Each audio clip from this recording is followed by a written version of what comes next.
Merry sixth day of Techmas, everyone. Are you looking for a creative way of conducting formative assessments in your classroom? If so, I have a great product for you. Today I want to share with you Plickers. Now Plickers is a website and an app, both are free.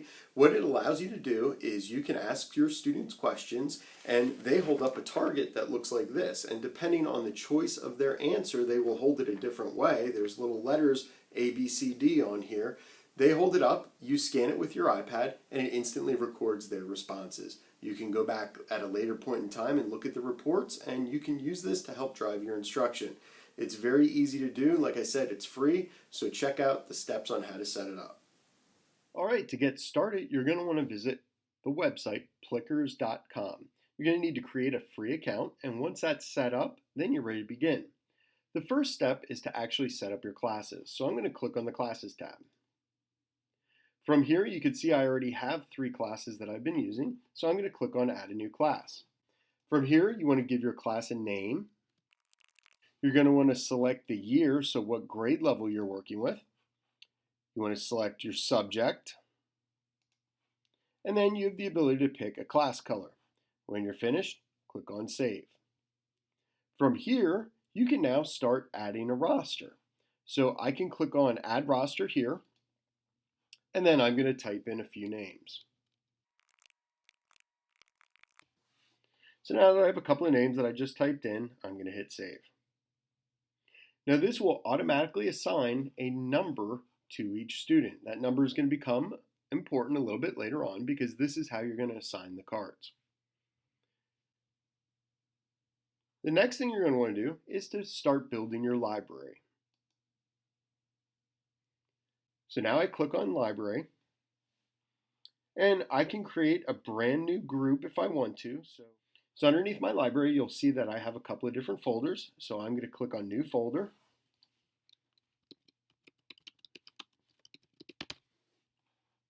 And then I'm going to hit Save.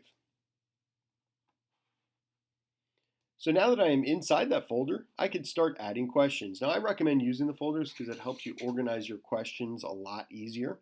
So I'm going to click New Question. And then you pretty much can make it be a multiple choice or a true and false question. You have the option to mark it correct, or if you want it to be more of a survey, you don't need to have them check that. So I'm going to put in here. So my first question is, what day of the week is it? And I'm going to select the correct answer as being Tuesday. So I'm ready. I can hit Save, or I can hit Save and Create New.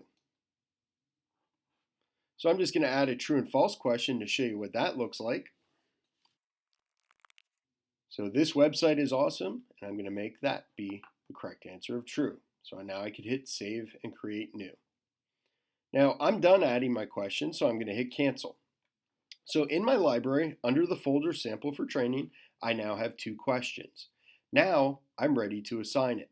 So what I need to do is I need to go to my questions, and I'm going to click on Add to Queue. It's going to ask me which one of my classes do I want to send it to. So I'm going to send it to my Sample for Training courses that I just created. I'm going to go to my next question.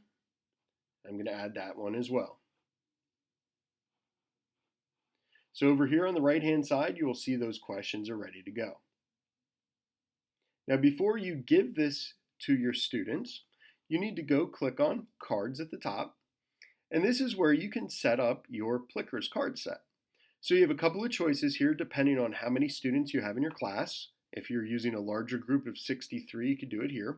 You also have the ability to use large cards or small cards. Either way, I recommend when you print these out, possibly laminating them if you can, because that makes them a little bit more durable. They do have a frequently asked questions section here, but when you do select one of these options, it will give you pretty much a website that you could just print from, and it will have all of the different cards for you. Now as you're looking at the cards, you'll notice that there's a number in the corner. That number corresponds to the number that's assigned to the student. So whoever student number 2 is, this is the card I'd want to give them. And then you also see they have the letters A, B, C, and if I scroll down here, you'll see D. That indicates where the students need to hold it up. So once you have your cards printed, and you have your questions, and you have your library all set up, you're ready to go. In order to actually launch this, I'm going to go to my library. I'm going to select my question queue for that class, and then I'm going to click on Live View. So now at this point, it tells you to open up the app, and when you open up the app and sign in, you can then launch your questions, and then you scan your classroom, and you will see a chart here showing your responses. Well, I hope you enjoyed today's tip. Have a great day.